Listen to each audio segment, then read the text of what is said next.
Bonjour à tous, pardon pour ce petit retard, merci de nous rejoindre pour cette 4e édition de 90 minutes textile. Vous le savez, c'est votre rendez-vous biannuel en immersion dans la filière textile avec la découverte de toutes ces ressources souvent méconnues. Je ne suis pas le seul, vous savez, pour présenter cette émission, vous y êtes habitués.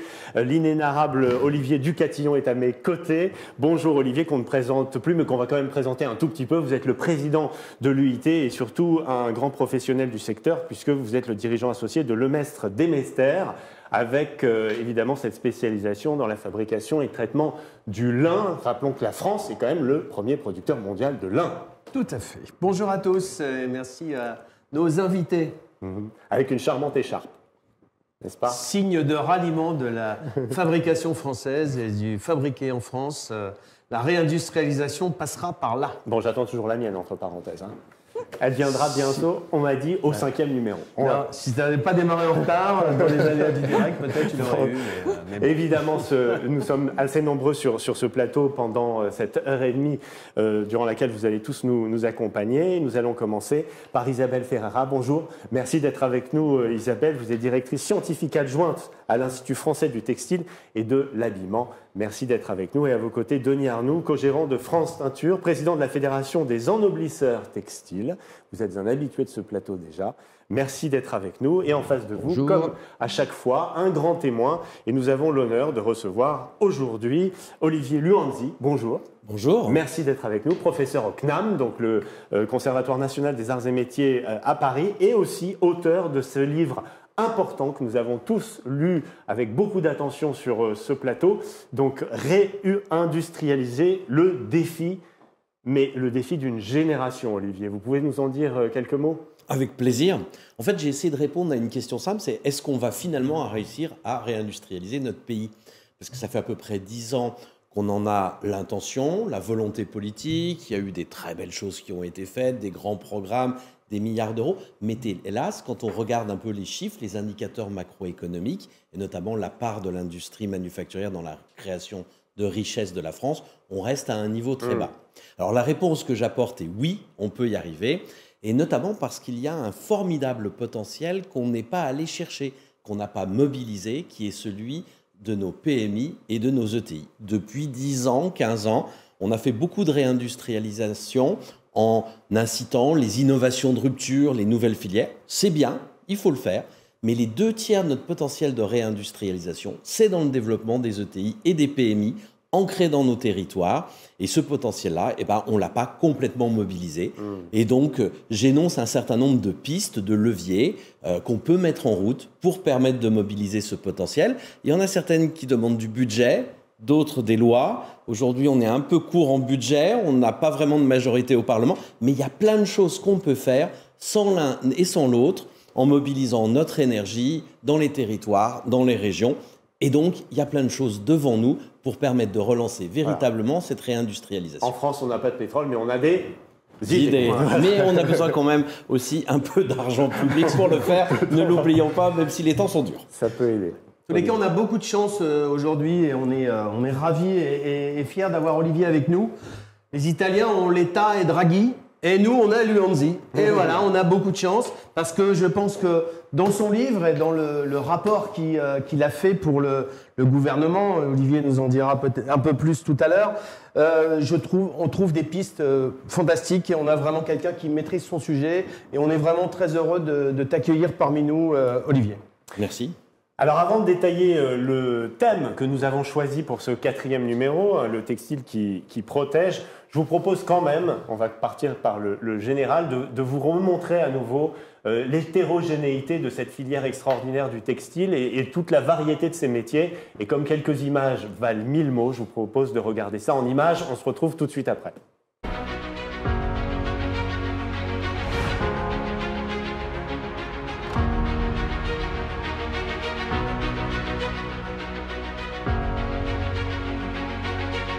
Le textile est partout dans notre quotidien, même là où on ne l'attend pas.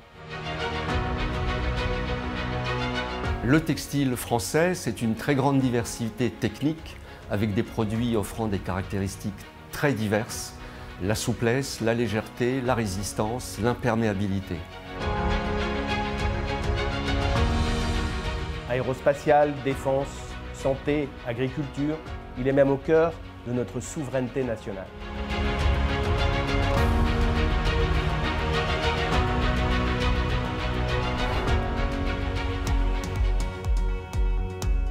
Notre force, c'est notre capacité à faire évoluer ensemble nos business models, notamment établir une nouvelle relation entre les fournisseurs et les distributeurs qui permettent de mettre en place une nouvelle chaîne de valeur basée sur la robustesse, la sécurité, la fiabilité et la pérennité.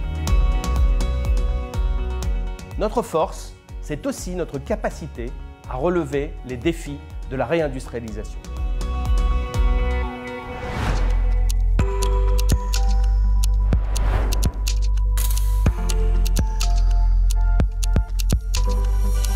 Le textile français, ce sont des femmes et des hommes portés par la passion, la créativité et la transmission d'un savoir-faire reconnu dans le monde entier pour son excellence.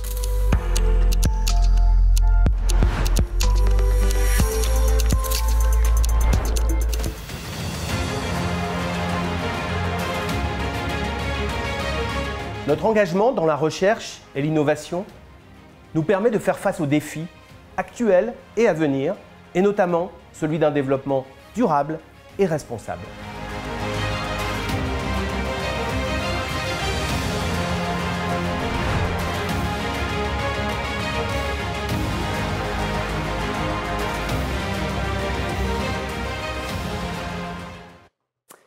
Alors voilà, l'une des pièces maîtresses de l'innovation dans cette filière textile, c'est la protection, et c'est le thème que nous avons choisi, Olivier, aujourd'hui de développer.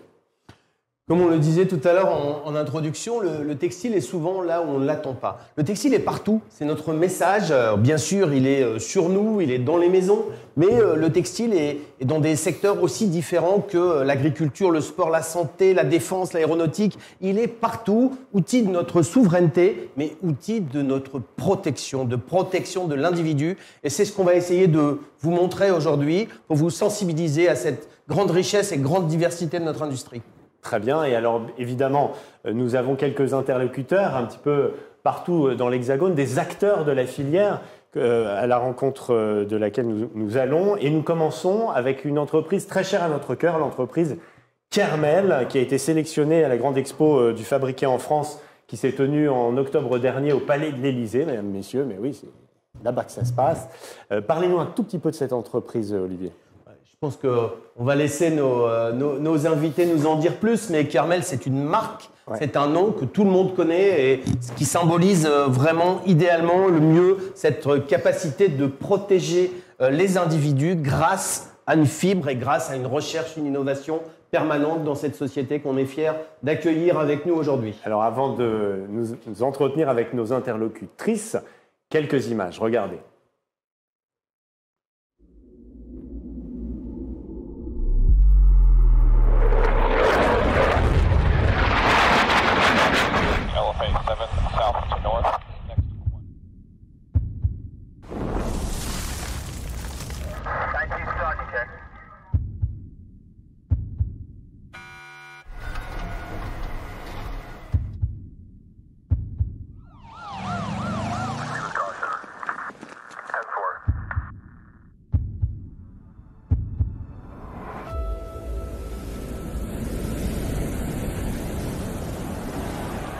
Notre monde est incertain.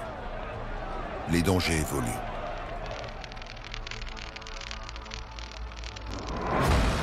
Les attentes de sécurité des personnes augmentent.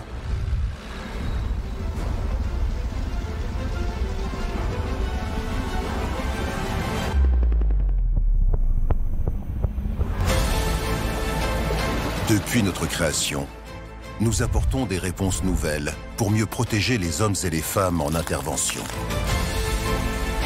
Nous augmentons leur potentiel.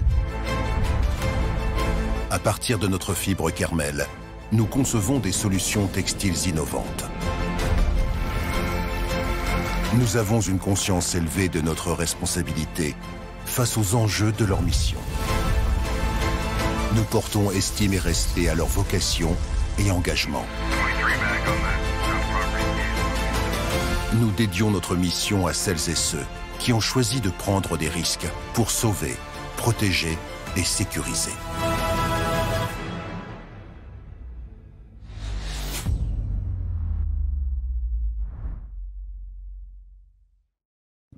Et non, ce n'est pas du cinéma, c'est pas Hollywood, c'est en France que ça se passe, c'est l'entreprise Kermel. Et pour nous en parler un petit peu plus, deux interlocutrices, une fois n'est pas coutume. Élodie Pitois, bonjour. Vous êtes directrice RSE et Rania Elaoui, vous êtes spécialiste produit. Bonjour à toutes les deux. Déjà, en quelques mots, est-ce que vous pouvez, Élodie, nous présenter votre entreprise, votre belle entreprise? Bien sûr. Alors déjà, je vous remercie de nous avoir sollicités pour participer à cet événement sur les textiles qui protègent. Vous comprenez que c'est notre cœur de mission au sein de l'entreprise. Donc Kermel, entreprise franco-française qui est installée à Colmar depuis 1972. On compte environ 120 salariés. On a donc pour cœur de métier la production d'une fibre textile non-feu. Donc une fibre, voilà, ce qui sort de nos lignes de production, c'est ceci. Donc c'est une fibre vraiment hyper fine, teintée dans la masse. Vous voyez qu'on peut faire différents types de coloris et qui vont in fine être intégrés à des vêtements de protection comme ceux que vous pouvez voir juste derrière nous, qui auront donc comme vocation de protéger donc les hommes et les femmes qui sont exposés à des risques de chaleur et de flammes. On travaille donc en étroite collaboration avec nos utilisateurs finaux. Rania vous en dira quelques mots juste après. Et nos utilisateurs finaux se répartissent en 4 grands segments. Donc on a l'armée, on a également les pompiers, les forces de l'ordre et les travailleurs de l'industrie. Et aujourd'hui, donc on exporte plus de 75% de notre production dans le monde entier. Remarqué il y a quelques années déjà que les pompiers notamment avaient abandonné le fameux costume en cuir, l'uniforme en cuir, pour justement adopter ce genre de fibre. Est-ce que vous pouvez nous en dire un petit peu plus?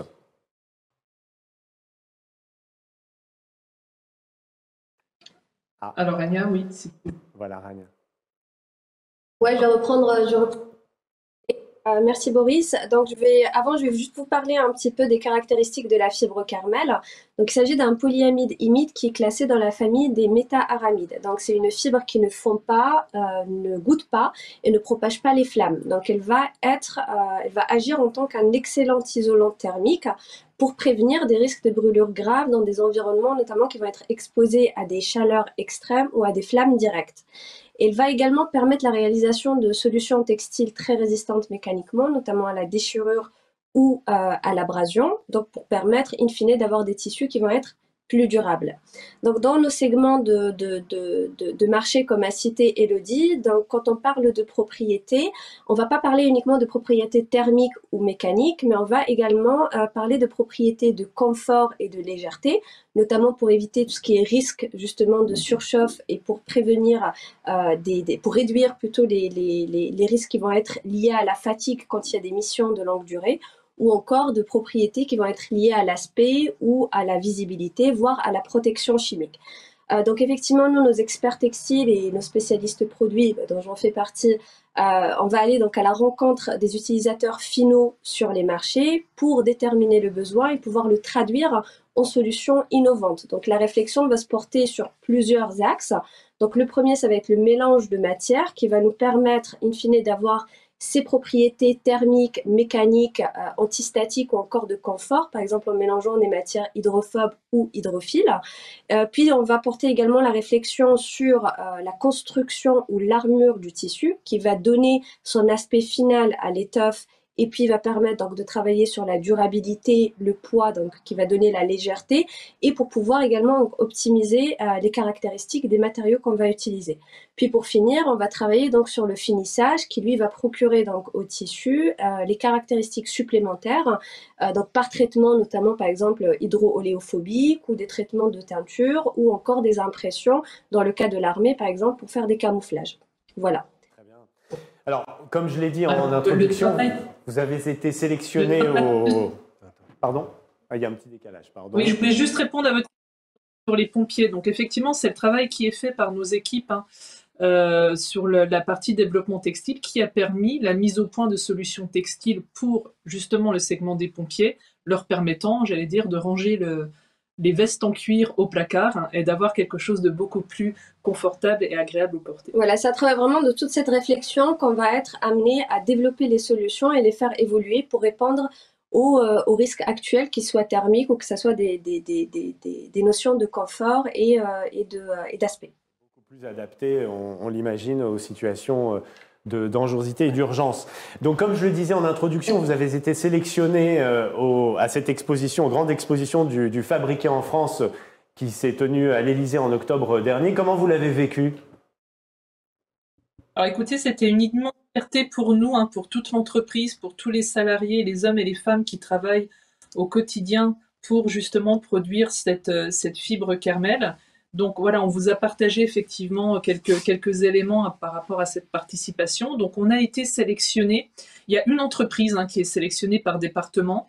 Donc on a eu encore une fois l'honneur d'être sélectionné pour représenter le département du Haut-Rhin. Donc cette exposition, elle a vraiment vocation à mettre en avant des savoir-faire qui sont uniques en France. Et donc en ce qui nous concerne, on a pu exposer, comme vous le voyez à l'écran, une tenue pour les pompiers. Parfait, très bien. Et le président l'a essayé, non? Ah non, alors en tout cas, en notre présence... On aurait bien aimé. Voilà. Mais nous l'invitons de ce pas à le faire. On pourra lui proposer, hein, bien sûr, s'il nous entend. Et il nous entend, je le sais. Donc évidemment, la clé, on l'a bien compris, c'est toujours l'innovation perpétuelle. Est-ce que vous pouvez lever le voile sur, si j'ose dire, sur quelques-uns de vos projets? Alors effectivement, donc, ce qu'on essaie de faire, c'est de répondre continuellement aux demandes du marché. Donc on allie effectivement recherche scientifique, collaboration industrielle, puis anticipation des besoins des utilisateurs. Donc on a bien sûr des investissements qui vont être constants en termes de recherche et développement, que ce soit sur le volet chimie, donc côté fibre, ou que ce soit sur les textiles. Puis on va s'assurer que les produits donc, vont toujours répondre aux réglementations internationales en termes de sécurité et de protection, puis aussi pouvoir les anticiper, donc que ce soit des normes ISO ou NFPA.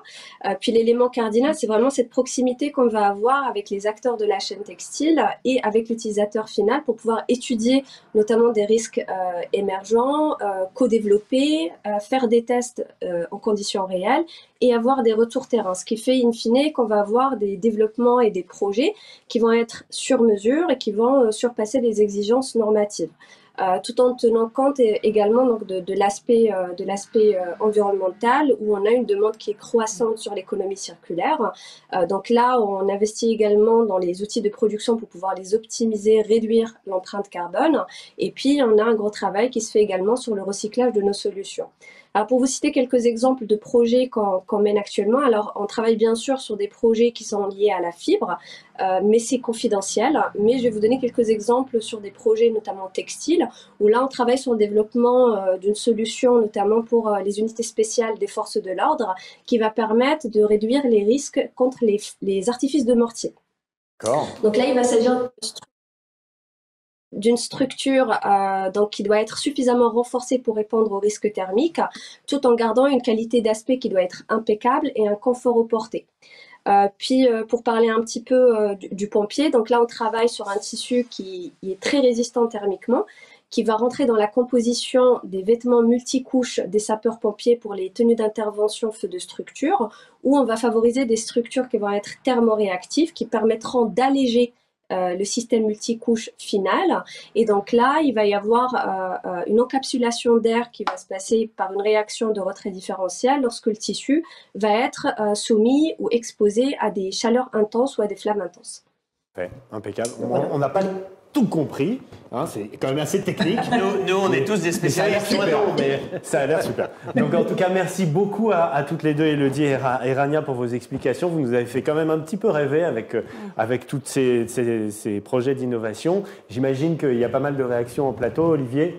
Bah oui, d'abord, félicitations. Hein. Je savais que j'allais être surpris, agréablement surpris. Maintenant, je partage de la fierté avec vous, hein, avec ce type d'exemple. Et je dirais des pépites comme celle-là, hein, ces points d'excellence. Heureusement, il y en a partout en France. On ne le sait pas assez. C'est super de vous voir exposer à l'Élysée. Mais il y en a encore. Il faudrait faire 10 fois ce que je fais voilà, tous les jours. Et puis, un deuxième point, ça c'est le coup de félicitations hein, à l'ensemble. Et puis, un deuxième point, un petit rappel. Moi, j'espère que tous les pompiers français sont habillés avec toutes vos fibres. Parce que quand même, notre commande publique en France, elle n'est pas très patriotique. Alors j'espère que sur les pompiers, ça se passe super bien. Mais la réalité, c'est que en fait, vous et moi, lorsqu'on achète un bien industriel, je ne dis pas un vêtement, on achète en proportion plus de Made in France que la puissance publique, que l'État ne le fait. Nous sommes dans nos achats, avec notre pouvoir d'achat, plus patriotique que l'État. Et si la France achetait de la même façon que l'Allemagne, c'est-à-dire que si les acheteurs publics français interpréter les lois européennes, et je ne dis même pas qu'il faut les changer, de la même façon qu'elles sont interprétées par nos homologues de l'autre côté du Rhin, et on ferait 15 milliards de plus de chiffre d'affaires pour les entreprises françaises. 15 milliards d'euros dans la situation actuelle, sans changer une loi, sans changer un règlement, juste par un comportement plus patriotique et encore une fois, tout à fait respectueux des traités européens, je pense qu'aujourd'hui, ce serait super bienvenu. Encore une fois, ce n'est pas la solution de tout, ça va coûter un petit peu à l'État, mais honnêtement, ça lui rapporte beaucoup en taxes, en fiscalité, en personnes qui ne seront pas au chômage, etc. Exactement. On a un boulevard qu'on n'utilise pas. Parfait, le message est passé, j'espère entendu. Isabelle, une réaction? Oui, bonjour à tous. Rania, j'ai tout à fait compris ce que vous avez expliqué techniquement, il n'y a pas de souci pour moi. Ce que je voulais vous dire, c'est qu'on connaît que cette fibre, hein, elle fait référence dans le domaine de la protection, surtout vis-à-vis des usages que vous avez présentés dans le reportage, puisque l'IFTH est organisme certificateur notifié à l'Europe pour certifier la mise sur le marché de ce type de produit. Je voudrais revenir sur le sujet du confort, parce que c'est également une propriété très importante en complémentarité avec la protection, puisqu'on est sur des usages à risque, des fois dans des milieux confinés, donc là je pense aux sapeurs-pompiers, qui peuvent intervenir dans des structures très fermées. Et nous, on a mené un projet qui s'appelle Étincelle, avec des entreprises françaises, pour justement travailler, combiner sur ces aspects protection et confort. Et on a développé une méthodologie innovante pour mesurer la perception du porteur lorsqu'il est en situation d'intervention. Et on a développé une méthode innovante basée sur 3 disciplines. Une première qui est sur des tests au réel, donc en situation dans des caissons à feu, où on a mis les opérateurs vraiment en simulation. On a associé ces tests avec des mesures physiologiques que les pompiers ont portées pour pouvoir capter de l'information au niveau physiologique, au niveau température, rythme cardiaque, humidité. Et la 3e discipline, c'est l'analyse sensorielle qui est très importante et qui permet de récupérer le ressenti en situation d'intervention. Et à partir de ces données, on a pu aller plus loin en termes de connaissance de matériaux, alliant confort et performance. Parfait. Denis, un mot? Bien, écoutez, pour reprendre ce que les intervenantes ont évoqué tout à l'heure, et d'une façon moins technologique, quoique, elles ont évoqué le domaine de la teinture, le domaine de l'ennoblissement, dans un sens un peu pompeux. Ça fait partie de ce que ce maillon important de la filière textile peut apporter au-delà de la nature même de la fibre, de propriétés particulières pour en améliorer le confort, améliorer le design et en améliorer des propriétés intrinsèques lorsqu'elles ne l'ont pas dans la fibre initiale, ou que ce soit l'inifugation, l'imperméabilisation ou tout autre procédé. C'est cette partie que les teinturiers en France, on va parler du terme teinture, c'est plus générique, qui apportent au textile. C'est une propriété supplémentaire et pour rejoindre ce que Olivier Luanzi évoquait tout à l'heure, nous sommes une centaine d'entreprises en France, encore de très petites unités, les plus grosses étant à moins de 100 personnes, mais un rayon essentiel pour la fabrication française, la valeur ajoutée de la France du textile. Et je reprendrai tout à fait ce qu'a dit notre grand témoin tout à l'heure, si la commande publique française faisait confiance un peu plus et voulait se porter plus à ce que le textile, notamment puisque c'est notre branche, peut apporter, je pense que notre filière se porterait beaucoup mieux. Nous avons les capacités, nous avons la technicité, nous avons la volonté. On les attend, les commandes. Le message est passé ce matin, en tous les cas, c'était les vœux de notre ministre de l'Économie et des Finances à Bercy. On a réinsisté sur l'importance de cette commande publique qui peut être une solution à court terme et sans changer énormément de choses.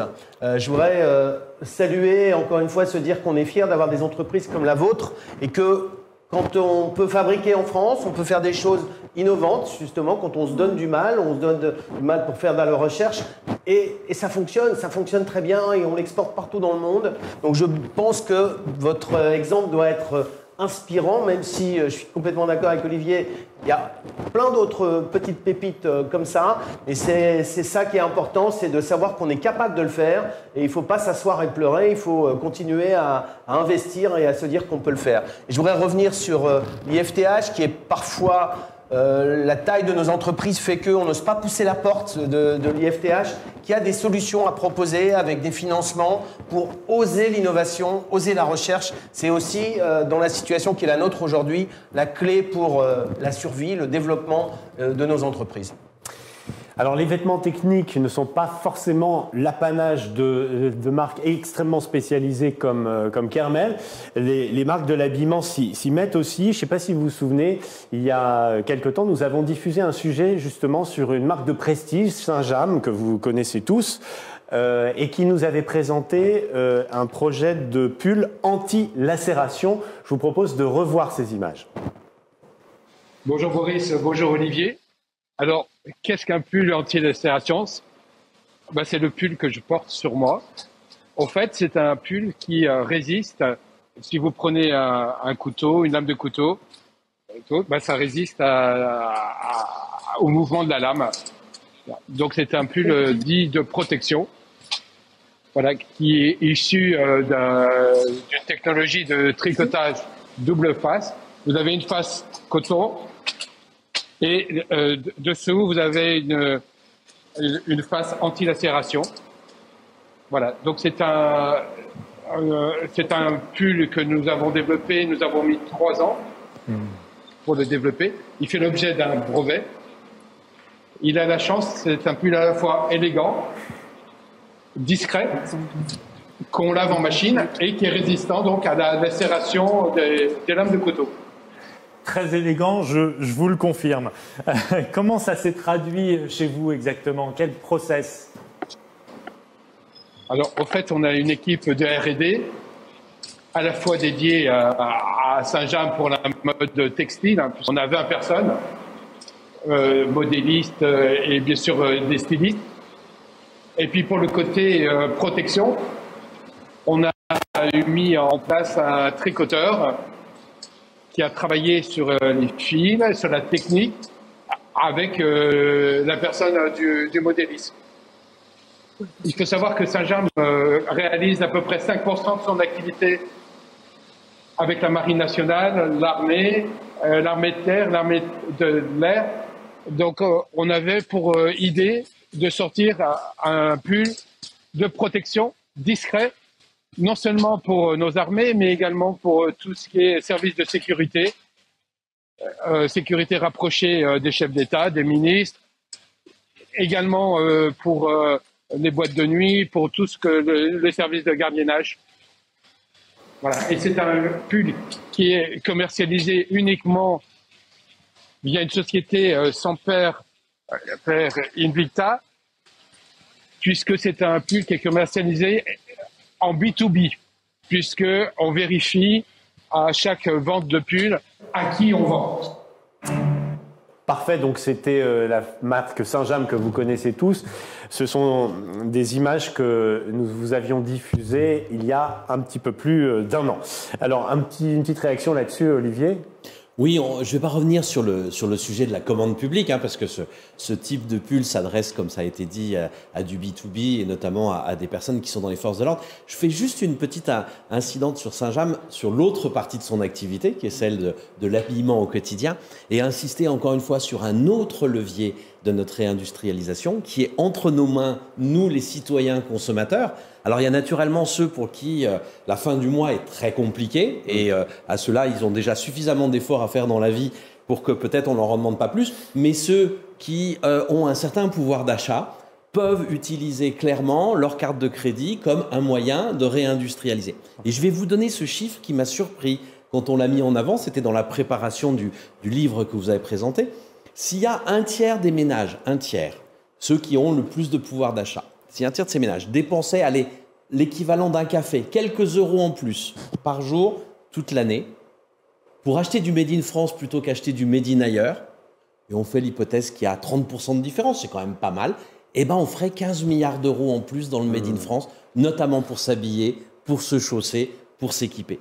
Encore une fois, derrière toute cette capacité qui est démontrée par Saint-James ici, et puis plein d'autres, il y a un formidable potentiel de réindustrialisation qu'on détient nous aussi en tant que citoyens. Je pense que c'est très important de le rappeler. On peut déléguer cette responsabilité aux politiques, on peut dire qu'ils n'ont pas été assez forts sur le financement, sur la simplification, mais nous aussi. Si on veut avoir un pays qui est souverain, si on veut avoir un pays qui diminue son empreinte environnementale, si on veut avoir un pays dont les territoires vivent bien et ne se sentent pas délaissés, c'est aussi notre responsabilité de citoyens consommateurs. Et encore une fois, je m'adresse à ceux qui ont un pouvoir d'achat permettant de le faire. On sait tous qu'il y a des ménages qui souffrent dans notre pays et ceux-là, ils ont déjà assez à faire pour finir la fin du mois. Je m'adresse bien aux autres. Mais j'aime à dire, donc, ce que Olivier disait, c'est qu'on a deux droits de vote. Et qu'on a le droit de vote politique. Et notre deuxième droit de vote, c'est notre vote en tant que consommateur et de choix de ce qu'on achète.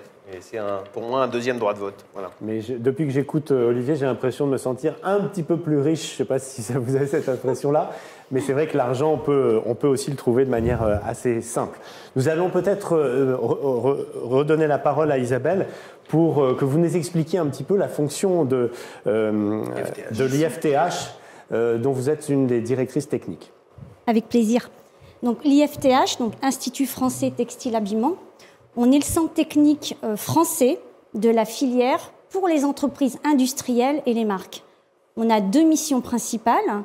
La mission d'accompagner les entreprises sur leurs projets techniques et technologiques grâce à un ensemble de services que l'on propose via 4 pôles que l'on a mis en place est très structuré justement pour être efficace auprès des entreprises. Un premier pôle qui est testé, donc tester les produits qui sont mis sur le marché, innover. Je travaille beaucoup sur l'innovation, en lien avec l'écosystème notamment, et l'UIT.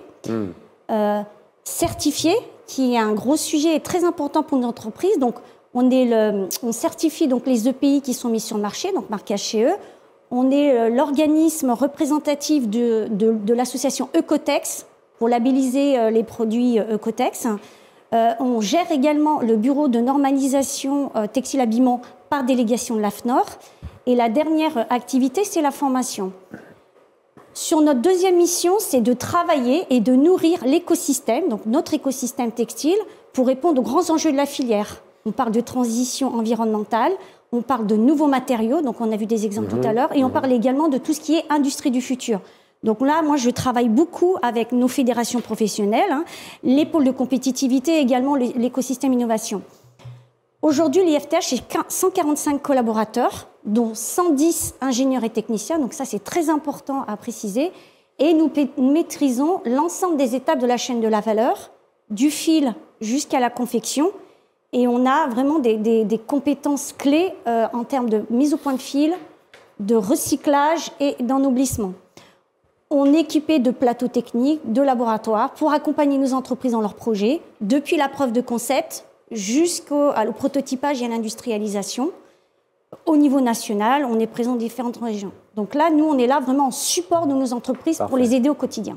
J'en profite pour saluer Yves Dubief, le président de l'IFTH, un des adhérents et mon illustre prédécesseur, pendant 10 ans président de l'UIT, et lui-même chef d'entreprise et qui aujourd'hui préside ce centre technique qui est important pour la filière, mais qui, comme beaucoup d'autres établissements en ce moment, doit bagarrer sur les financements publics. Voilà, et malheureusement, il y en a beaucoup dans ce contexte, mais c'est hyper important d'avoir un centre technique pour la recherche, l'innovation et tout ce qu'on a évoqué précédemment. Denis Arnoux, on entend beaucoup parler ces derniers temps des PFAS. Est-ce que vous pouvez nous expliciter un petit peu ce terme barbare ? C'est un terme effectivement très barbare, qu'on barbarise sans doute encore un peu plus au fil de tout ce qu'on entend sur cet élément. Les PFAS, c'est certainement un problème, mais c'est un problème que notre profession maîtrise. On utilise des produits à base de PFAS lorsque le besoin s'en fait sentir. On utilise des PFAS notamment pour traiter les tissus qui vont, au-delà de ce qu'on a vu tout à l'heure, équiper les vêtements pour les sapeurs-pompiers, par exemple. Alors, d'aucuns veulent les interdire. sachons de quoi on parle. Il y a sans doute des travaux à faire. Mais avant d'interdire, il faut voir ce qu'on peut faire à côté. On travaille beaucoup avec l'IFTH. L'IFTH travaille sur ce sujet. Notre profession travaille sur ce sujet pour trouver des moyens de remplacer.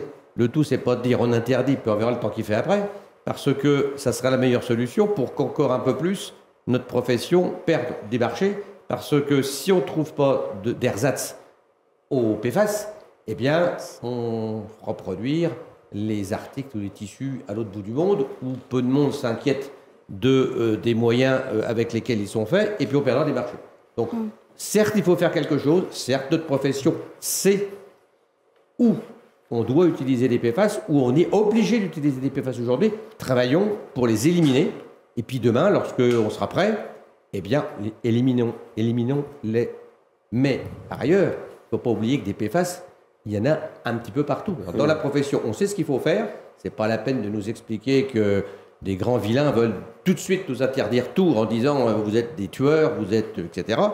On sait que pour faire des poêles, il faut toujours des PFAS parce que sinon, on va avoir des problèmes pour faire la cuisine. Et ben pour certains vêtements, il faut encore des PFAS et trouvons, et on compte sur l'IFTH parce qu'on sait qu'ils travaillent sur le sujet pour trouver des remplacements. Et puis, sachons quand même que les PFAS, il peut y en avoir un peu partout dans la nature. Il y en a certainement dans notre vie quotidienne, en dehors du vêtement, bien évidemment. Donc, ne montrons pas du doigt, comme c'est souvent trop le cas, le textile. Il n'y a pas dans le textile, il y a des PFAS. Il n'y a pas dans le textile où le PFAS peut être dangereux. Il y en a dans les cours d'eau, il y en a dans la terre, il y en a un petit peu partout. Donc, sachons de quoi on parle. Et avant tout, ne mettons pas le bébé en dehors de l'eau du bain, et essayons de vous raisonner considérablement et ne laissons pas faire la politique ou certaines politiques qui ont tendance à faire parler avant d'agir. Ouais. En tous les cas, sur les PFAS, il est important de dire que on n'est pas contre l'interdiction en soi. Si on prouve qu'à un moment, ça peut être nocif, que nous aussi, notre volonté, c'est de dire il faut que ça s'améliore, il faut qu'on l'améliore, on veut juste du temps pour pouvoir être accompagné, pour pouvoir accompagner et que ça se fasse en concertation, parce que c'est un mot qui doit revenir très souvent dans nos enjeux aujourd'hui. Trop de choses sont décidées sans qu'on soit consulté. À un moment, faisons des tests ensemble, faisons des essais ensemble, accompagnons ce processus qui prendra peut-être un peu plus de temps, mais aujourd'hui, nous n'avons pas de solution alternative qui fonctionne. Donc, il faut qu'on trouve ces nouvelles solutions et que ça viendra. Voilà. Olivier, je dirais même, faisons attention à ne pas pénaliser encore, je l'ai dit tout à l'heure, une industrie comme on la défend et comme Olivier Luenzi la défend, parce que il n'y a pas que dans tout ce qui arrive dans les petites boîtes aux lettres de l'autre bout du monde, on ne sait pas s'il y a des PFAS et on peut les retrouver ensuite dans les traitements sans forcément que ce soit de la France que ça vienne. Olivier. Oui, c'est un peu là-dessus que j'allais réagir. On a un modèle de société en Europe qui a un modèle social, qui a des ambitions environnementales, qui est très protecteur. Et à partir de là, on fait un certain nombre de réglementations. Encore une fois, elles vont dans le bon sens. Il y a toujours la question de la substitution. Quand on interdit quelque chose, quelle solution on a pour le remplacer? Et puis, il ne faut pas que cette solution, vous avez évoqué, importer un produit qui a été produit dans des conditions environnementales, sociales ou autres exécrables, et on fait le déni, on le met dans un paquet carton ou dans une boîte aux lettres, et ça nous arrive. Je pense pas que l'Europe fasse la course avec des pieds de plomb, quoi. Exactement. Et puis je pense qu'il y a un principe très simple, on l'a vu sur l'agriculture, et ça s'applique à vos produits et aux produits manufacturés. Je pense qu'il faut désormais qu'on se dise, si on prend une règle qu'on impose aux entreprises européennes ou françaises, il faut qu'on impose la même règle aux importations qui viennent. Encore une fois, on a une seule planète. Donc, si on veut dire qu'on veut réduire une population... il y en a certains qui veulent investir pour quelques dizaines d'années, on n'a qu'une seule planète. Et donc, si on veut réduire un impact environnemental en France ou en Europe, il n'y a pas de raison qu'on n'ait pas la même volonté par rapport à un autre bout du monde où ce serait d'une hypocrisie sans nom, une hypocrisie quand même qu'on a pratiquée depuis assez longtemps et auquel je pense qu'il faut mettre un terme. Encore une fois, si on s'impose des contraintes, il faut qu'on les impose aussi à nos importations. C'est un principe de base qui me semble savoir. Parfait, merci beaucoup. Nous allons enchaîner parce que le temps file déjà. Avec un deuxième duplex, l'entreprise Dixon Constant, et nous sommes nous sommes en ligne normalement avec Eugène Deleplanque, le PDG. Est-ce que vous nous entendez, Eugène? Bonjour. Bonjour Boris, bonjour à tous. Donc, Dixon Constant, c'est une belle entreprise française qui appartient au groupe américain Glen Raven. Est-ce que vous pouvez nous en dire un petit peu plus sur votre activité? Alors avec plaisir Boris, je vais vous expliquer un peu rapidement qui est Dixon Constant. Dixon Constant est connu pour être le leader mondial de la toile Astor, mais nous fabriquons aussi du tissu d'ameublement, bien sûr pour l'extérieur de la maison, pour la terrasse, pour le mobilier de jardin, pour les parasols, mais aussi beaucoup de tissus d'ameublement technique pour l'intérieur de la maison. Nous fabriquons aussi, avec la marque Sambrella, beaucoup de tissus pour l'industrie marine, sacs à voile, bimini, taux de bateau, et j'en passe, c'est les meilleurs. Et nous fabriquons aussi et donc du tissu pour les capotes de voiture. On fabrique d'ailleurs 80% des capotes de voiture dans le monde, enfin le textile pour les capotes de voiture. Et nous fabriquons aussi du revêtement de sol. Donc c'est à peu près l'ensemble de ce que nous faisons chez Dixon. C'est impressionnant, c'est très diversifié. Est-ce que vous pouvez nous expliquer pourquoi et comment ce que vous fabriquez nous protège? Alors pourquoi nous protégeons? Parce que nous protégeons essentiellement avec la protection solaire, nous protégeons contre les UV, et aujourd'hui c'est très important. C'est très important parce que dans le contexte actuel, on essaye de réduire la consommation énergétique, et un des plus gros consommateurs de l'énergie, c'est le bâtiment. Donc, c'est important de protéger le bâtiment parce que pour refroidir les bâtiments, on consomme 4 fois plus d'énergie que quand on les chauffe. Donc, la protection solaire est devenue un élément majeur du bâtiment. D'ailleurs, il y a une bonne nouvelle qui est tombée ces dernières semaines, c'est que la TVA sur une grande partie de ce qui est utilisé pour la protection solaire dans le bâtiment, cette TVA sera baissée à 5,5%. Alors d'accord, quels sont aujourd'hui vos enjeux? On imagine la compétitivité internationale, l'innovation, mais peut-être aussi la stabilité, la visibilité. Stabilité et visibilité, vous m'en demandez beaucoup. Par les temps qui courent, il me faudrait une grosse boule de cristal. Par contre, compétitivité en Europe, continuer à produire en Europe est un véritable challenge. Encore plus en France. Parce que on a des charges notamment sur l'ensemble de la production, sur les salaires, qui pèsent très lourd. Et pour pouvoir continuer à produire en France, il faut absolument avoir des unités de production extrêmement automatisées. Je pense que si on veut continuer à produire en France, il va falloir être de plus en plus malin pour pouvoir développer en permanence des nouveaux produits. Si on essaye de développer des produits qui sont les mêmes produits ailleurs, compte tenu de la situation actuelle, on va avoir beaucoup de mal. Donc il faut continuer à investir ou développer nos investissements en R&D pour continuellement amener des nouveaux produits. Amener des nouveaux produits sur lesquels on peut avoir un peu plus de valeur ajoutée.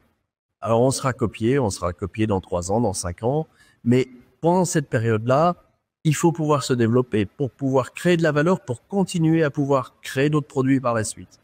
Sinon, je vois mal comment on peut continuer à produire en France, même si ça a du sens, parce qu'aujourd'hui, dans l'industrie textile, quand on voit ce qui se passe, certaines fibres sont produites en Europe, expédiées en Turquie, filées en Turquie, confectionnés en Asie, et après, ces mêmes produits confectionnés reviennent en Europe. C'est une aberration pour l'environnement, et donc il faudrait réellement avoir un retour de l'industrie textile en Europe pour pouvoir limiter notre impact sur la planète. Alors dans cette période difficile que nous traversons, cette crise qui ne dit pas encore vraiment son nom, quelles sont les actions que vous mettez en place pour tenir et pour essayer de relancer la croissance? Alors, comme je venais de vous le dire, pour pouvoir relancer la croissance, la stratégie est de développer l'innovation. Développer l'innovation pour pouvoir être différent. Si nous produisons la même chose que nos concurrents, on va avoir beaucoup de mal à continuer à être compétitif en produisant en Europe. Donc il faut absolument se diversifier, créer des nouveaux produits pour apporter de la valeur.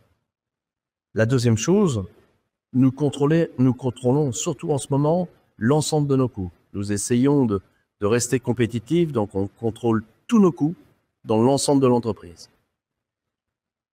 Ce qui est important aussi, et probablement c'est un des sujets les plus importants pour nous, c'est de rester proche de nos clients dans ces périodes difficiles.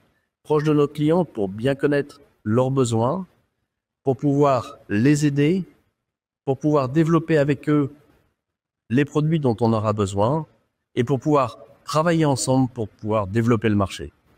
Donc nos équipes commerciales, alors je sais que c'est pas le cas partout, mais en ce moment, dans la situation difficile, nos équipes commerciales sont à côté de nos clients.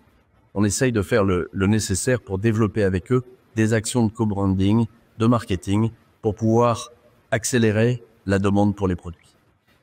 Donc, on fait ça, mais on fait aussi, et on peut pas le faire autrement, on fait le nécessaire pour que tous nos outils de production soient extrêmement compétitifs. Donc, on a beaucoup investi ces dernières années, et heureusement qu'on l'a fait, pour pouvoir moderniser nos sites de production, pour avoir bien sûr la capacité de production nécessaire, la flexibilité nécessaire dans nos entreprises, fabriquer aussi rapidement que possible et à un coût compétitif malgré la situation européenne.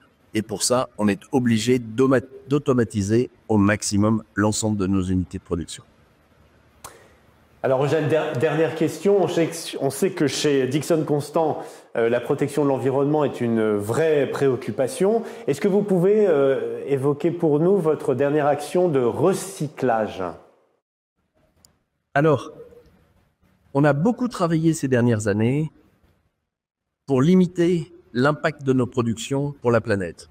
Donc déjà, toutes nos usines ne rejettent plus rien dans la nature. Il n'y a plus de déchets qui sont rejetés. Maintenant, on va beaucoup plus loin que ça.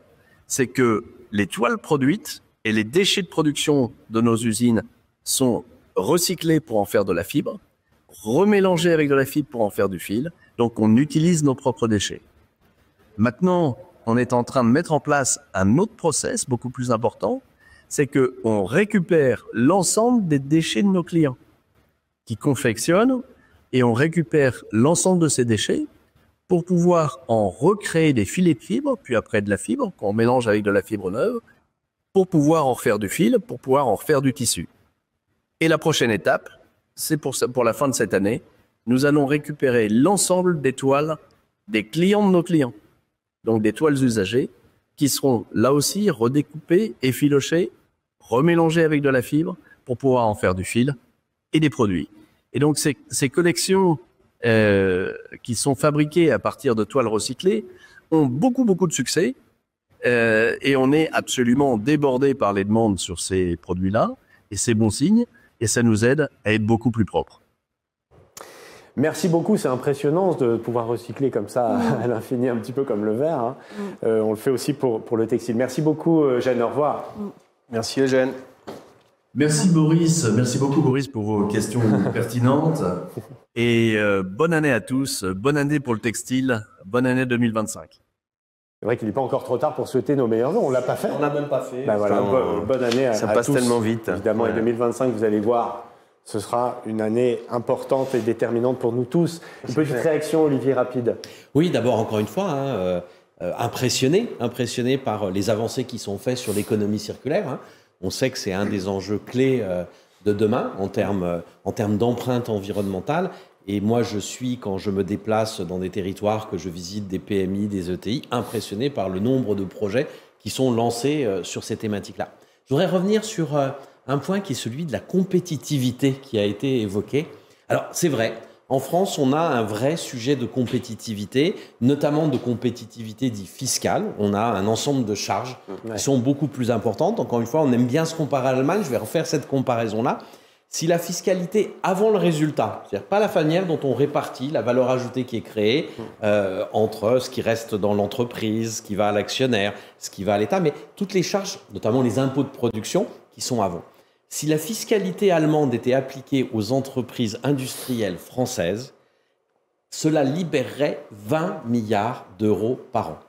20 milliards d'euros par an, de l'argent. C'est exactement ce qu'on doit investir tous les ans, en plus de ce qu'on fait, pour se mettre sur une belle trajectoire de réindustrialisation. Alors, on ne va pas résoudre ce sujet demain, on a bien compris, on a vu les difficultés du budget, mais on peut quand même espérer qu'à un moment donné, dans ce débat budgétaire, on puisse avoir une trajectoire, un engagement. Ce sera peut-être pour la prochaine présidentielle, mais il faut le préparer maintenant, il faut que nous le demandions, nous maintenant, que vous le demandiez.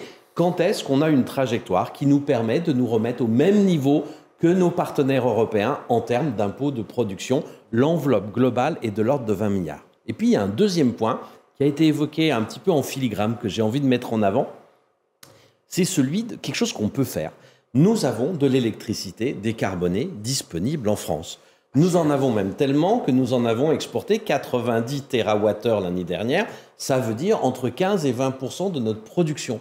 Elle est faite par nos centrales nucléaires qui, à nouveau, fonctionnent bien. Bravo aux équipes d'EDF qui ont vécu quand même une crise en 2022, pas facile. Et tous les industriels savent que ce type de crise industrielle, puis alors là, c'est des équipements d'une taille considérable, c'est pas facile à vivre. Sauf que voilà, aujourd'hui, cette électricité, elle est vendue en France et ailleurs au prix du marché européen, c'est-à-dire très cher. Quand est-ce qu'on décide de faire une poche? Et encore une fois, moi je propose qu'elle soit à 60 TWh, c'est même pas la totalité de nos exportations, et qu'on puisse l'isoler du marché européen, la mettre à un prix compétitif et quelque part la proposer à nos industries qui se décarbonent, qui électrifient leur processus, et puis aussi qui sont en compétition internationale. Toutes les entreprises qu'on a vues de votre secteur, elles sont frontalement en compétition avec des entreprises ailleurs qui ont d'autres avantages, parfois fiscaux, parfois des aides. Nous, on a de l'électricité décarbonée qu'on produit pas cher et qui est vendue au prix du marché européen. Là, il y a une forme de rapport de force qu'il faut instaurer avec la Commission européenne pour dire, si vous voulez que la France soit en bon état, pour être un bon partenaire européen, qu'on ne court pas toujours derrière nos déficits, il faut qu'on remuscle notre tissu industriel, il faut qu'on profite de cet avantage dont on a hérité avec notre parc électronucléaire. Parfait. Avançons avec notre troisième rendez-vous en région, avec une autre pépite, Fibertex, spécialisée dans les produits non tissés. Et nous sommes en ligne, si tout va bien, avec... peut-être une vidéo d'abord, parce que, comme j'ai l'habitude de dire, les images valent parfois 1000 mots. Une présentation de Fibertex, vous allez voir, c'est impressionnant. In an ever-demanding car industry, Fibertex is the globally preferred nonwovens partner. We improve fuel economy by reducing weight. We improve security. But most importantly, we improve the driver's experience and comfort through advanced acoustics solutions.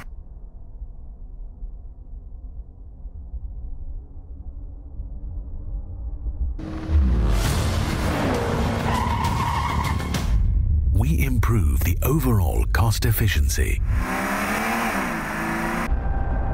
Fibertex nonwovens are a vital part of every aspect of the car.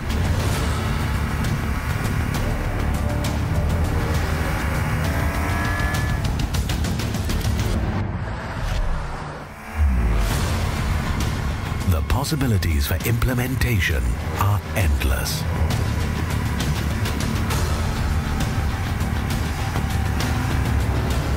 Contact our specialists and take the fast track to superior driving experiences through advanced nonwovens solutions. Et oui, dans ce clip impressionnant, on peut deviner la présence de solutions non tissées, donc notamment grâce au génie de cette entreprise Fibertex, une pépite, je le disais. Et pour nous la présenter, je suis avec Pascal et Alice, c'est bien ça ? Bonjour. Oui, bonjour. Alors moi je suis Pascal Paulet, je suis le directeur général du site de Fibertex Nonwovens. Quant à moi, je suis Ali Youssofi, directeur recherche et développement. Pascal, vous pouvez nous présenter de manière générale votre activité?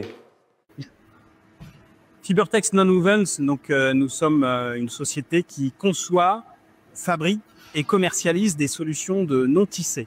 Nous sommes une société française qui appartient à un groupe international à capitaux danois qui porte le même nom, Fibertex Nonwovens.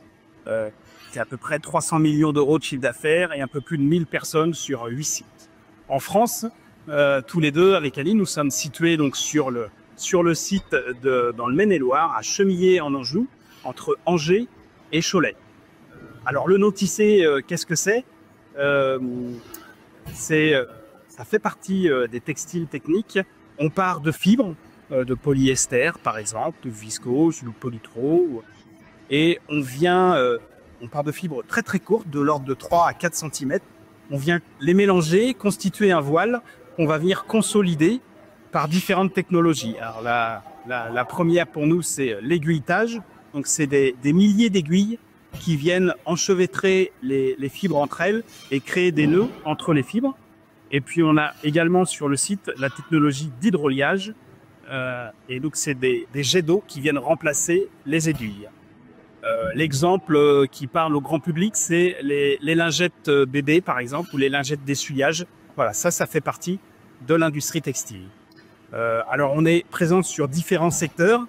Les lingettes, je viens d'en parler, mais ça va aussi jusqu'à la construction, le bâtiment, avec des solutions de protection, de pare-vapeur, de membranes d'étanchéité. Des différentes applications dans l'industrie comme les revêtements de sol ou des envers de revêtements de sol, et puis l'automobile qui représente plus de la moitié de notre activité, donc qui est très importante pour nous. Il faut savoir que dans un véhicule, on estime qu'il y a de l'ordre de 30 mètres carrés de nœuds tissés dans une voiture. Et nous sommes d'ailleurs leaders en Europe sur l'application des insonorisants moteurs. 30 mètres carrés, c'est impressionnant. J'entendais que vous étiez pas loin de Cholet. On est quand même assez loin des mouchoirs traditionnels de Cholet. Alors Pascal, je vois que vous avez un objet assez particulier dans les mains depuis tout à l'heure que vous nous cachez. Est-ce que vous pouvez nous le montrer et nous le décrire? Oui, alors justement, c'est un non-tissé sur une pièce finie de nos clients. C'est un sous-capot moteur, donc un insonorisant moteur. C'est la pièce que vous voyez quand vous ouvrez le capot de la voiture, la partie noire que vous apercevez. C'est un exemple d'une application de non-tissé dans l'automobile. C'est le non-tissé qui va venir être affiché et protéger l'insonorisant moteur. Alors, est-ce que vous pouvez nous expliquer comment vous avez fait pour devenir leader dans le secteur de l'automobile? Alors, il y a plusieurs raisons nécessairement, mais d'abord, je pense que c'est une connaissance importante du marché et de nos clients. Donc, on a des équipes commerciales et R&D en permanence en contact avec les centres de développement dans l'automobile. On a aussi quelques grands principes qui avaient été mis en place par les fondateurs de l'entreprise et qu'on a conservé. C'est vraiment de tout faire en ligne. Donc, par rapport à une ligne d'aiguilletage traditionnelle, nous, on continue avec toutes les opérations d'ennoblissement jusqu'au produit final. Donc, on part vraiment de la fibre, on vient ouvrir sur nos lignes et on obtient le produit fini, le rouleau, emballé, prêt à être expédié chez nos clients. On a aussi une partie investissement qui est très importante, qui doit nous permettre de maintenir l'outil performance et de le moderniser. Donc ces 10 dernières années, ça a représenté près de 10 millions d'euros. Donc c'est assez conséquent.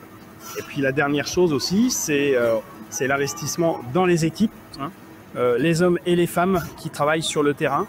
Donc on a un budget de formation volontaire et un effort vraiment de transmission des compétences entre les générations. On a d'ailleurs une ancienneté un peu plus forte que la moyenne nationale. Et je pense que tout ça combiné explique un petit peu la situation et la réussite dans laquelle on est pour l'instant. Et puis vous posiez la question, qu'est-ce qui fait qu'on est leader sur l'auto? Donc là, c'est ici la partie produit. Je laisse la parole à Ali. Oui, merci Pascal. Justement, il faut élaborer un peu plus les détails concernant cette pièce et les produits qui la composent. Nous parlons bien sûr d'un sous-capot qui est composé d'une matière insonorisante qui est vraiment la propriété de nos clients et de deux mots.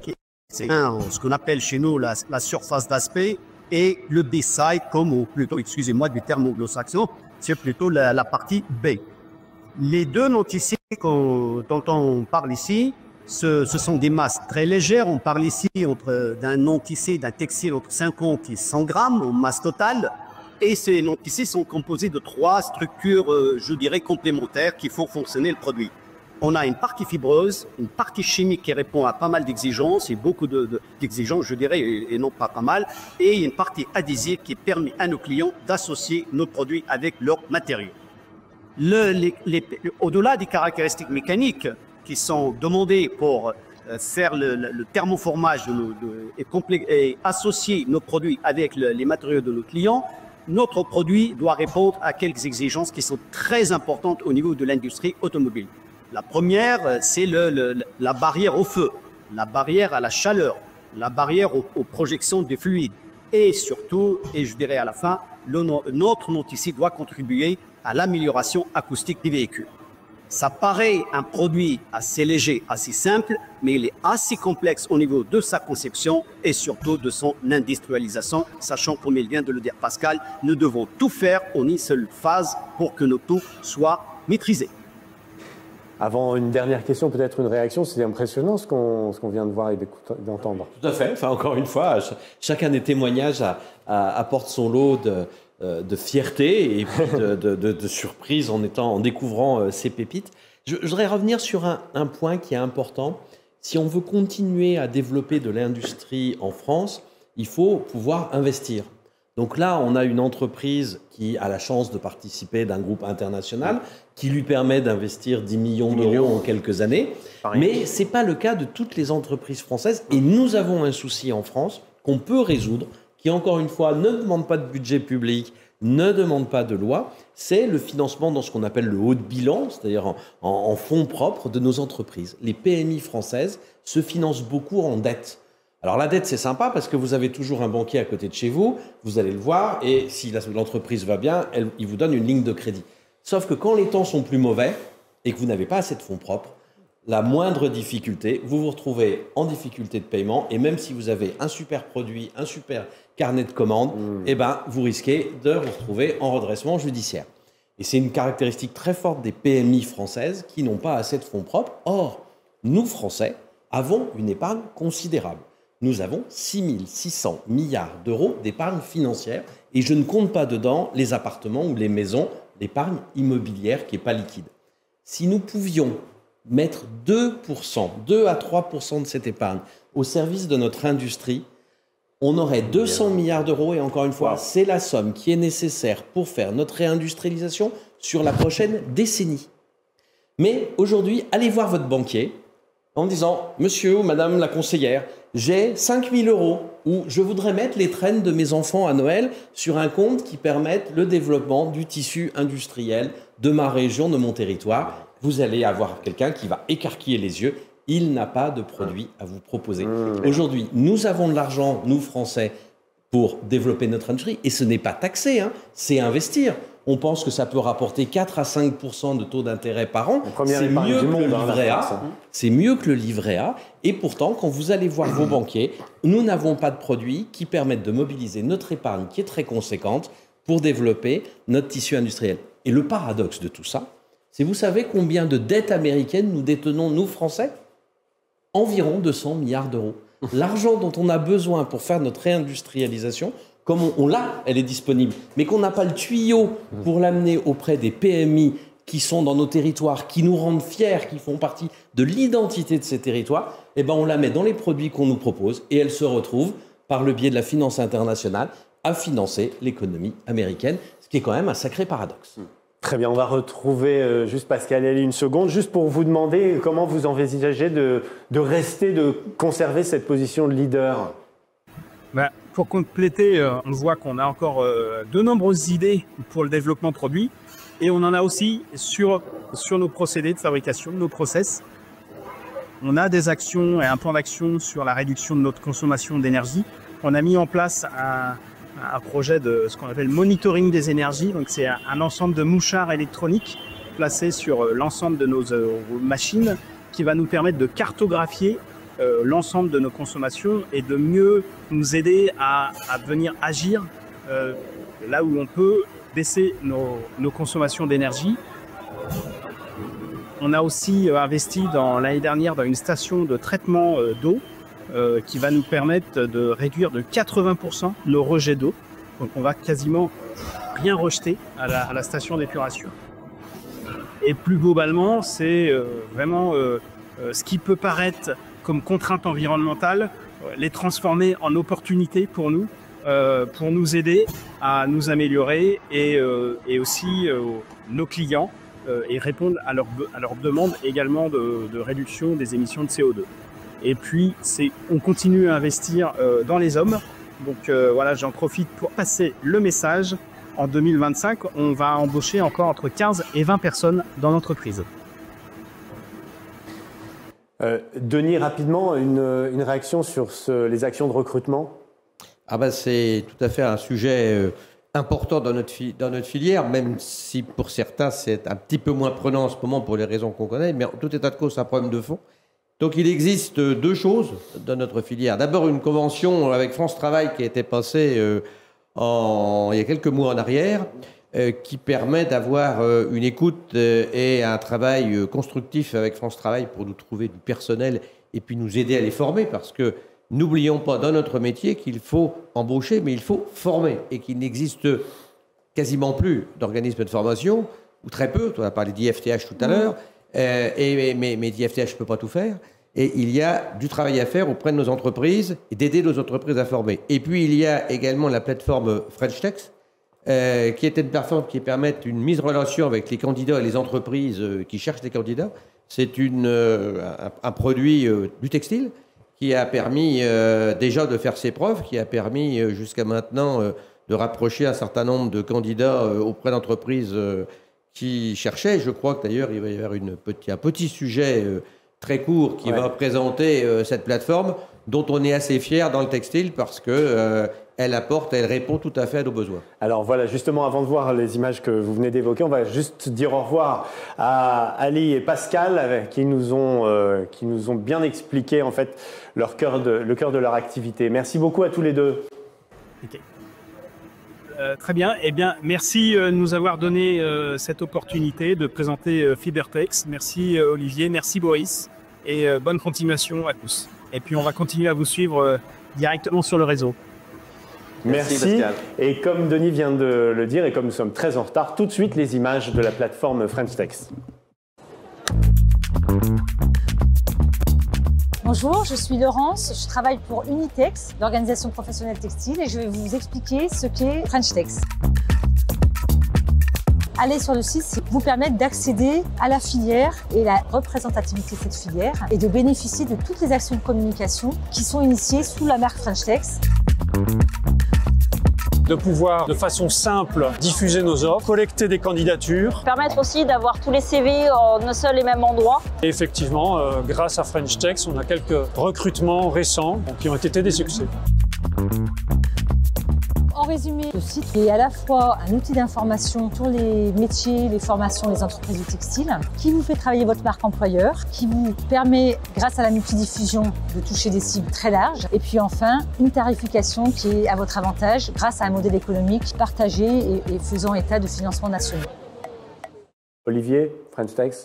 Des super initiatives, il faut fluidifier ce marché du travail. On est dans un pays aussi où il y a tellement de choses à faire. Et encore une fois, il n'y a pas besoin toujours de loi ni de budget public pour ça. On a 60 000 postes vacants dans l'industrie aujourd'hui en France. Ça veut dire un manque à gagner de 5 à 6 milliards d'euros de valeur ajoutée dans notre PIB tous les ans parce qu'on ne trouve pas les bons profils alors qu'on a le niveau de chômage qu'on sait. Alors ce type d'initiative, c'est fantastique. Ça permet de fluidifier, d'avoir des contacts directs. Mais... et c'est là où je vous fais un appel du pied. Rien ne remplacera le fait que nos jeunes visitent nos usines pour voir réellement les choses. On a une image de l'industrie en France qui est restée bloquée. Alors, c'est pas Germinal. Ça c'est terminé, heureusement, de Zola. C'est pas non plus Charlie Chaplin, heureusement. Mais quand on regarde un peu précisément les enquêtes d'opinion, les Français, les adultes notamment, qui communiquent une image de l'industrie à leurs enfants, ont l'image de l'industrie telle qu'elle était dans les années 80. Or, entre les années 80 et aujourd'hui, il y a 40 ans d'efforts qui ont été faits. pour éviter la pénibilité des tâches, la répétabilité, il y a de l'automatisation, il y a de la cobotisation, etc. Et cet effort que nous avons fait dans l'industrie, en fait, n'est pas reflété dans l'image que les Français ont de l'industrie et des métiers et qu'ils donnent à leurs enfants. Et ça, on peut faire autant de discours. Enfin, ici, rien de tel que d'emmener un jeune visiter une usine dans laquelle il y a eu ces investissements pour changer totalement l'image. Et après, il rentrera, je dirais, presque tout seul dans des plateformes comme celle-là. S'il vous plaît, ouvrez vos usines, soyez fiers de votre métier, faites parler aussi vos apprentis. On a des jeunes qui ont des modes de communication qui ne sont pas ceux qui sont les miens, parce qu'on a des générations de différences. Alors on peut nous communiquer notre fierté, notre plaisir, notre passion avec un certain nombre de mots. Eux le font différemment. Les apprentis que vous avez ou les jeunes salariés que vous avez, eux sont plus proches en mode de communication. Vous n'avez pas de compte TikTok ? Non, j'ai pas de compte TikTok. J'ai quelques réseaux sociaux qui fonctionnent bien, mais celui-là, je l'ai pas. J'ai essayé une fois ou deux, ça n'a pas été un succès. Moi, je dirais simplement qu'on a dans le textile fait ce que Olivier évoquait avec quelques salariés sous couvert d'OPCO qui a fait des petits films de 30 secondes, d'1 minute pour aller dans les écoles, pour aller dans les salons d'étudiants, dans les salons pour les jeunes, etc.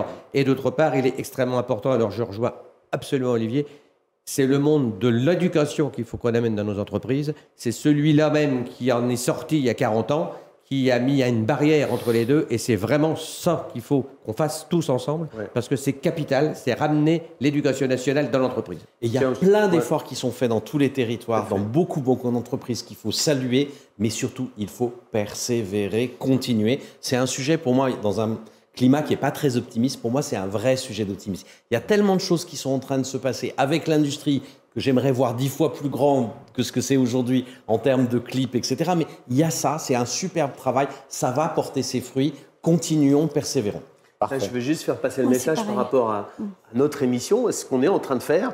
Il faut avoir, bien sûr, qu'on s'adresse en direct à des gens, mais c'est surtout que tous nos échanges, tous ces petits clips, toutes ces présentations qui sont, à mon avis, des vecteurs importants pour donner envie aux jeunes d'aller travailler dans l'industrie quand on voit les images qu'on a vues. Et tout ça sont réutilisés sur les réseaux sociaux, et les réseaux sociaux des plus jeunes, effectivement, qui ne sont pas forcément les nôtres, mais pour essayer de les toucher, de les atteindre et les sensibiliser. Ça s'appelle l'attractivité. C'est un vrai enjeu pour nous et on y travaille, mais on sait que culturellement, on parle de loin. Et je suis bien d'accord avec toi, c'est persévérance et c'est sur le long terme. Un mot d'Isabelle. Oui, alors au niveau de l'IFTH, on agit dans ce sens, c'est-à-dire que nous, on a des plateaux techniques répartis au niveau national, on ouvre les portes de nos plateaux techniques et on reçoit des étudiants pour leur montrer ce que c'est le textile et partager avec eux des sujets d'innovation pour leur montrer que c'est... On a du traditionnel, mais on va aussi sur des nouvelles technologies, de la technologie en rupture. Donc voilà, on essaie de partager nos idées, nos innovations avec ce monde, le monde de l'enseignement initial. Bien sûr. Alors la puissance de l'image, on va encore avoir un exemple tout de suite avec la dernière pépite que nous allons vous présenter aujourd'hui. Texinov, tout est résumé finalement dans le nom de cette belle entreprise. Regardez ce que c'est en images. Depuis 1972, Texinov est implantée dans le Nord-Isère, à Saint-Didier-de-la-Tour. L'entreprise est spécialiste de la fabrication industrielle de textiles techniques dédiés au secteur de l'agriculture, du médical et de l'industrie. Établie sur 8000 m² et avec plus de 80 collaborateurs, le savoir-faire historique de Texinov s'appuie sur 60 métiers à tricoter, des ourdissoirs et une rame de thermofixation. Texinov étend sa chaîne de valeur au travers d'expertises complémentaires telles que le filage, la confection et transformation en salle blanche, l'instrumentation textile, la fabrication de non-tissés melt-blown et de masques de protection. Ces expertises sont au service de textiles dédiés à la protection agricole, anti-insectes ou climatique, la santé des hommes par l'usage des textiles dans les pansements ou implants, la protection des hommes dans les transports ou équipements de protection par exemple, et le développement de solutions sur mesure. L'innovation est dans l'ADN de Texinov depuis le début de l'aventure. C'est en moyenne plus de 10% de son chiffre d'affaires qui est investi chaque année dans la recherche et développement. Nos ingénieurs développent des solutions innovantes, à la fois pour répondre aux besoins des clients, mais aussi dans le cadre de projets collaboratifs d'envergure internationale. Tout cela est rendu possible grâce à notre technologie, la maille jetée, qui permet une innovation infinie, tant au niveau des matériaux que des fonctionnalités de nos textiles. Depuis plus de 50 ans, Texinov développe avec réactivité et rigueur ses process et ses produits. renforcée par l'obtention de la certification ISO 13485, dédiée à la conformité aux exigences des dispositifs médicaux et la sécurité des patients. Texinov, expert en textile technique, allie tradition et innovation pour concevoir des solutions sur mesure au service de l'agriculture, de la santé et de l'industrie.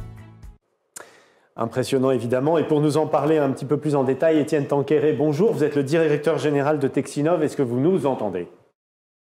Bonjour, oui, je vous entends très bien, merci. Parfait. Bonjour Étienne. Est-ce que vous pouvez nous expliquer comment vous êtes passé de l'habillement au textile technique? Bien sûr, donc ravi d'intervenir en direct depuis notre atelier de production médicale. Texinov est une PME familiale donc qui a un savoir-faire développé depuis plus de 50 ans dans le tricotage à mailles jetées, comme vous avez pu le voir dans la vidéo. Cette technologie est une technologie qui permet énormément d'innovation. L'origine de la société, en fait, c'était de la fabrication de voiles de mariée. Donc on était vraiment en plein dans l'habillement et très tôt, puisque c'est dès les années 80-90 qu'un virage a été pris vers la fabrication de textiles à usage technique. Alors vous me demandez comment est-ce qu'on y arrive. Finalement on y est venu parce que on a acquis la maîtrise de cette technologie, que cette technologie permet une innovation qu'on peut démultiplier à l'infini. Et puis après, je dirais que le deuxième élément important, c'est une grosse dose de curiosité, d'envie d'explorer énormément de domaines dans lesquels on peut appliquer notre savoir-faire textile. Vous pouvez nous expliquer comment le textile peut protéger l'agriculture? Alors, effectivement, notre premier marché concerne bien le domaine agricole. Historiquement, on a finalement dévoyé le voile de mariée pour en faire des filets de protection anti-insectes. Ce qui nous amène aujourd'hui à avoir une gamme complète. Alors bien sûr, nous les avons perfectionnés, nous avons amélioré le produit initial et nous avons aujourd'hui toute une gamme déclinée pour protéger les cultures contre les agressions des insectes en créant une barrière physique entre les cultures et puis les nuisibles.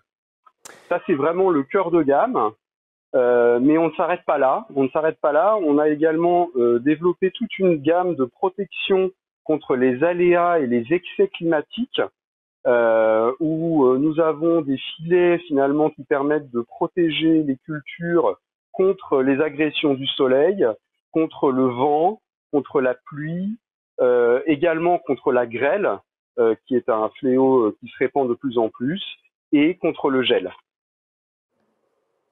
Et on vous retrouve aussi dans la santé, c'est ce que vous nous expliquiez au début de votre intervention.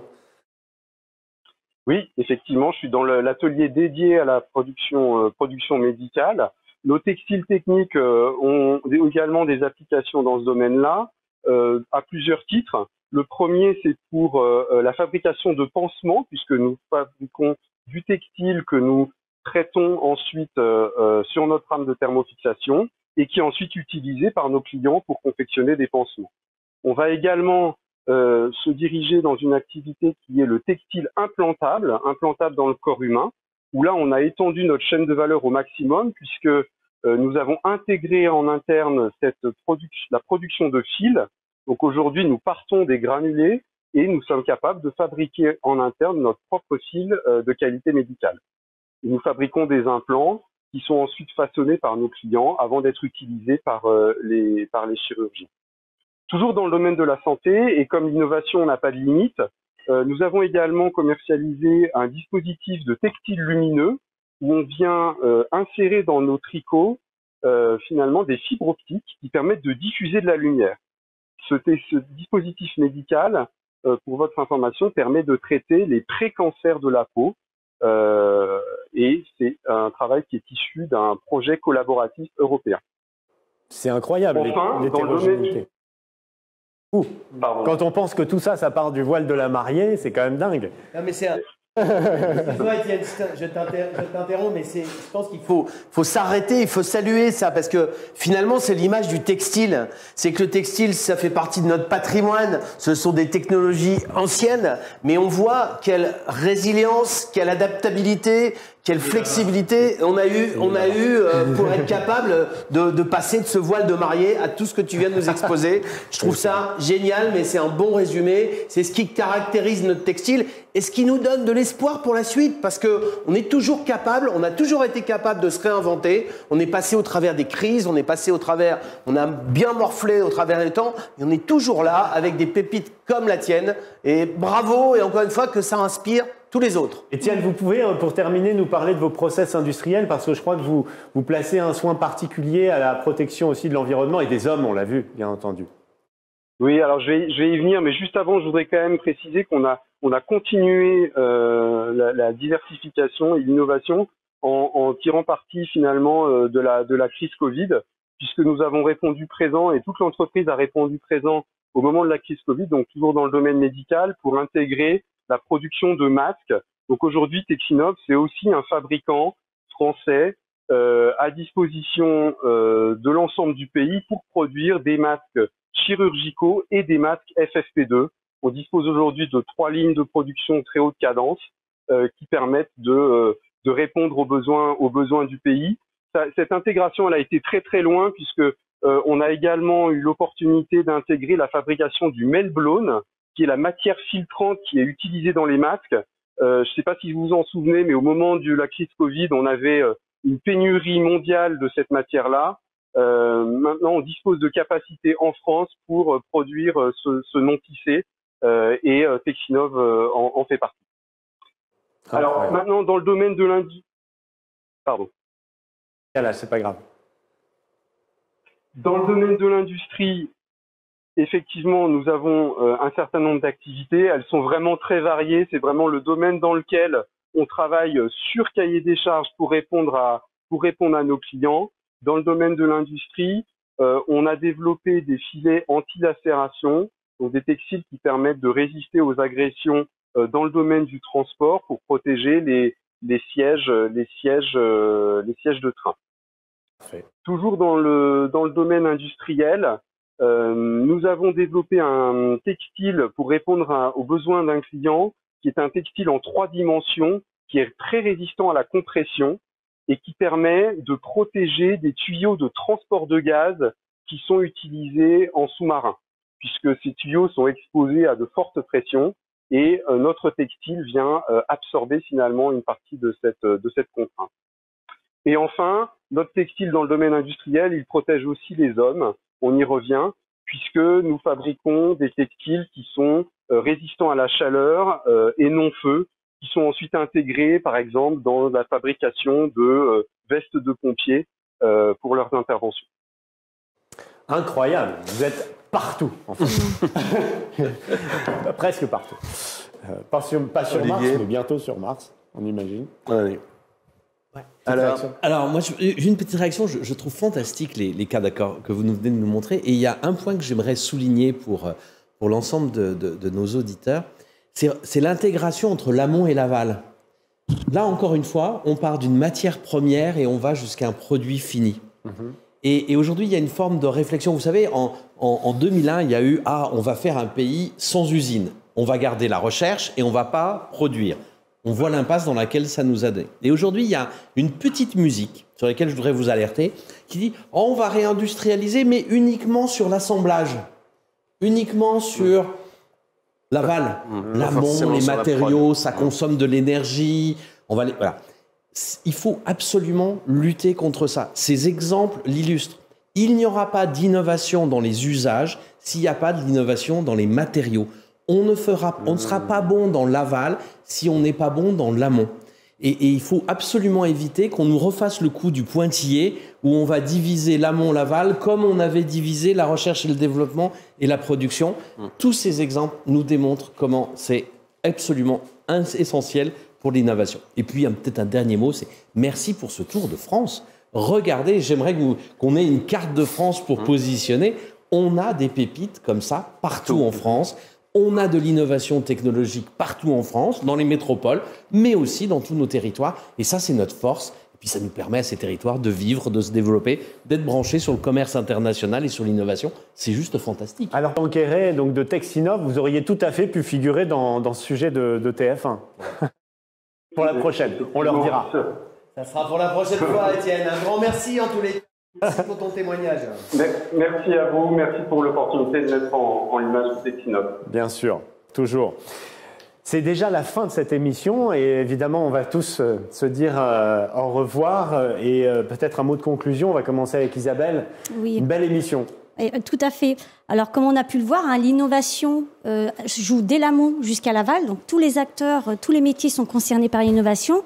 Nous, l'IFTH, on est le partenaire, on est votre partenaire en tant qu'entreprise pour vous accompagner dans ces innovations.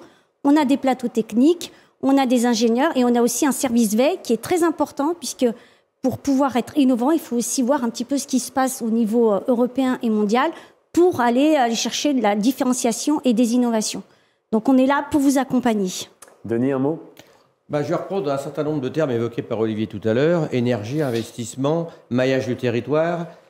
L'ennoblissement en France, c'est une centaine d'entreprises réparties sur tout le territoire. C'est le passage obligé de la filière. C'est, je vais dire, quasiment la valeur ajoutée de la filière parce qu'on apporte la couleur, on apporte un certain nombre de propriétés au textile. Mais on a besoin de se moderniser, on a besoin d'investir. On est des petites entreprises.